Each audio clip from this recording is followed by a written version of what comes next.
Welcome to the Tech Egg. Don't get scrambled. Enjoy the video. You begin by selecting the Freeform tool. Insert right arrow shapes right arrow freeform. Click once to set the first anchor point, and then continue placing points where you want straight segments. To create a curve, click and drag rather than just click. This changes handles and smooths the path. Once you close the shape, make sure to fill and outline it so you can see edges clearly. If you need precision, work at 100 to 150% zoom and use the Shift key to constrain angles.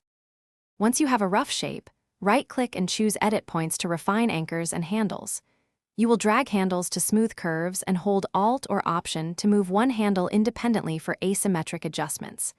Make sure to add or delete points where needed. Double-click a segment to add, right-click a point to delete.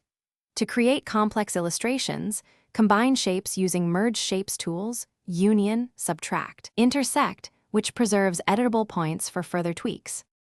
You finalize by styling. Format shape for fills, outlines, and subtle effects. Choose 0.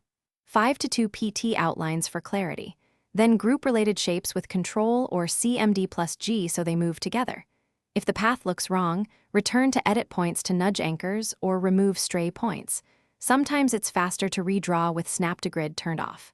If handles behave oddly, toggle the selection tool or undo a few steps. Then reapply small adjustments until the curve reads smoothly.